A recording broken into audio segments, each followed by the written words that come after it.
Hello everyone, welcome to Wine Styles Inc. and 10-Minute Tasting. I'm Mindy and I'm here today with Paul, our Certified Specialist of Wine. Good morning. Hello.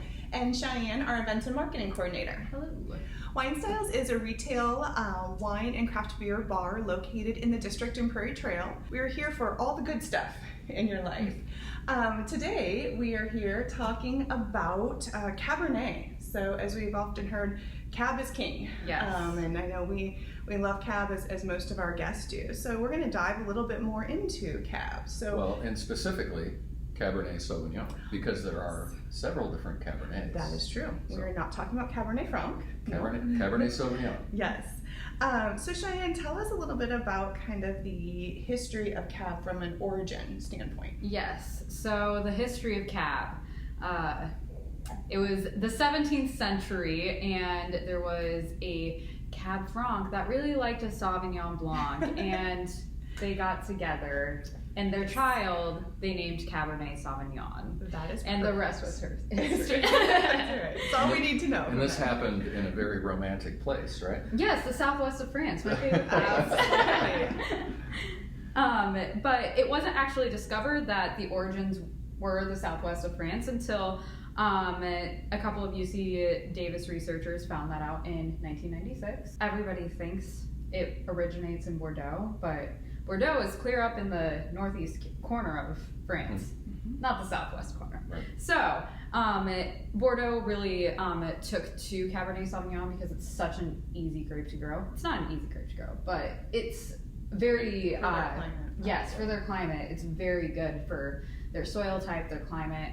And it kind of spread to a couple of other regions within France, but really became known in Bordeaux and around the world because Bordeaux is very close to seaports, so they were easily exported. Yeah, not only is it beautiful grape growing region, but very, back in those days, travel was very important. And so Bordeaux is right on a river that leads right to the ocean, and so easy to get the wine out to the customer. Obviously, we cannot talk about Cabernet Sauvignon without mentioning the Judgment of Paris in 1976. So the Judgment of Paris, it was kind of a contest, if you will, of the wines.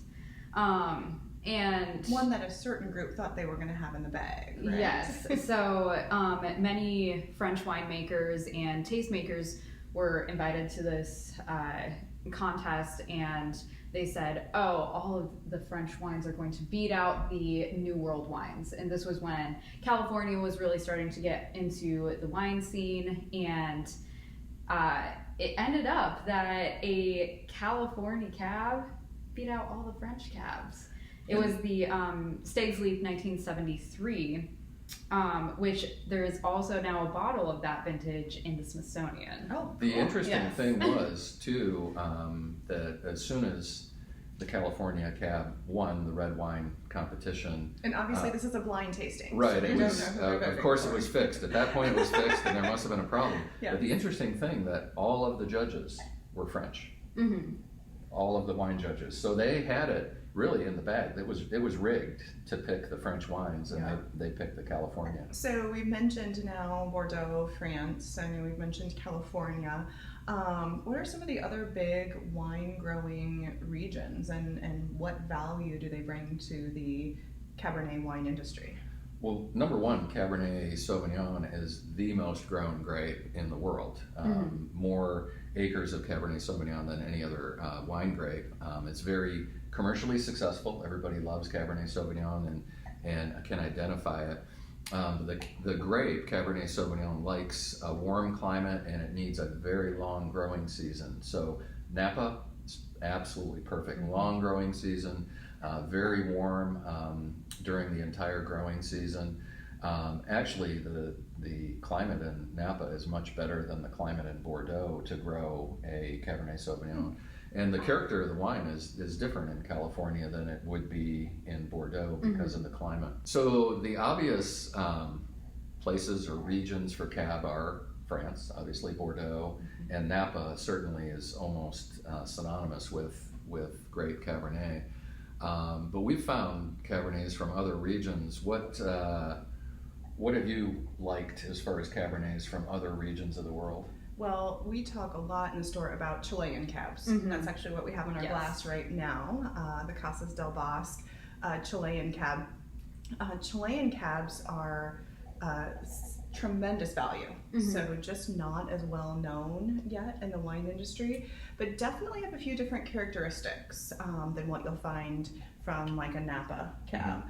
Cheyenne, what's one of the top things you tend to get out of a Chilean cab? I really like how light it is. It still has that big, bold, full mouthfeel that you expect with a cab, but it's still relatively light. Like, I don't feel like I need to be eating anything with this right now. I feel like I can just open this on a nice Tuesday night and enjoy it on the patio. Yeah, not quite as just jammy and not over the top tannic usually. But definitely all of the good things about cab, which is a nice tannin level, definitely some fruit, some of the other flavors that you get like tobacco and even a little bit of green pepper, not over the top. I'm not one to love a lot of green pepper, but that little bit of background is really nice, and I think Chileans that come through. That is definitely synonymous with Chilean wine. So it's something that sometimes people really gravitate to, others don't enjoy, and it can sometimes be a acquired taste as well with that kind of green peppercorn as well. Yeah. So an interesting thing to talk about too is, okay, the wine is cheaper from Chile, so it must not be as high a quality, right? And that's interesting. The reason that it's less expensive is because it's an emerging area. It's much cheaper to buy land. Bordeaux or Napa is almost unobtainable to buy land, and that makes their wines very expensive. Good Napa Cabernets are starting in $50 range and going, way up. Absolutely. Obviously, Bordeaux's are in the thousands, just because there's a limited supply of it. But in Chile, winemakers from all over the world, from France, from the United States, from other areas, have moved there because of the accessibility of great growing regions and less expensive to produce the wine. So but yet still doing a lot of great hand harvesting, really absolutely traditional, those amazing traditional qualities that oftentimes increase the price of your bottle so much. This is just as high quality, just as much a premium wine.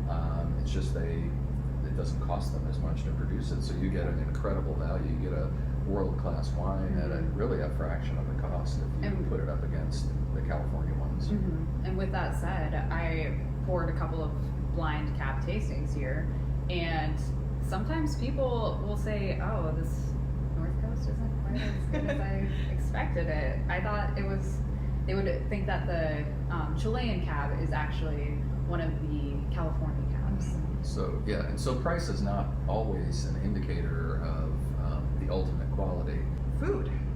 Obviously, we always have to talk about food, and cab is synonymous for attempting to do food pairings with. So we always think of the traditional, obviously steak, right? Which who can go wrong? That's easy. Any steak, That's way any steak in a cab.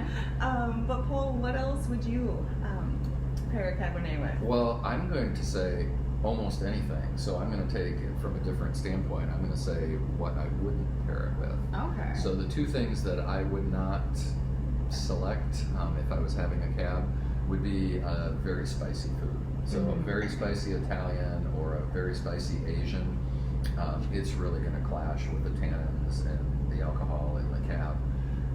Makes it, and when he says clash, it makes it just bitter. Yes. So it's fun to try. Take a spicy food and take especially a really tannic cab, and it's a terrible bitter heat. It's not like a yummy Thai food heat. Yes. Food pairing should, the food should enhance the wine, and the wine should enhance the food. And hot spicy, there's not an enhancing character. And the other one, which is sacrilege to some people, don't say it, is chocolate. It's just the tannins and other characters in chocolate, especially because the chocolate is sweet yet tannic. Not the greatest pairing. Cheyenne, what are some of your favorites? So I love blue cheese in cab. That is my favorite pairing of all time. If that was the only thing I could eat for the rest of my life, I would be a very happy person. But I was thinking a blue cheese burger. Oh, yeah. Because that's kind of combining the beef portion along with my favorite blue cheese, that would just be absolutely phenomenal. Some nice Maytag blue cheese on there. Yes. Our friends at I think Maytag, absolutely. any cheese and a crusty French baguette and Cabernet. Phenomenal. Dinner. We just call that dinner. Yep. And then the other one that I was interested by was lamb tagine, which a lot of Moroccan spices are very complimentary of really soft cabs. So things out of Chile would be phenomenal. Because with baking Moroccan spices are often one of the number one kind of flavor components of the Chilean. And the spices in spices in Moroccan are not the hot spices. No, they're the savory. The turmeric, cumin, Yeah, exactly. paprika, and it just pairs so well with the I totally agree. cab.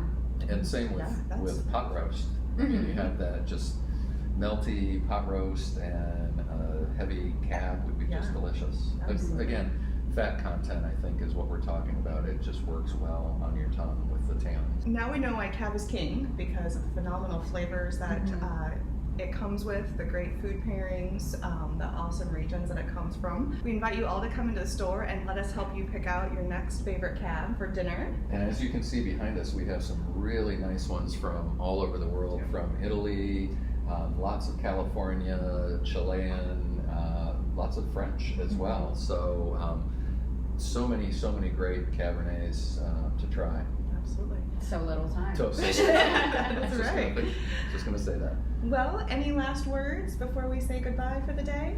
If you guys do like this video, please like and subscribe on our YouTube page, and we'll be able to give you more content. And if you are interested in learning anything else about wine, feel free to send us a comment or an email, and we'll definitely cover that in a future video. Absolutely, we love suggestions and love questions, and that may lead us to another episode that people will really enjoy. Yes. Absolutely. Well, I guess all we have to say then is Cheers. cheers.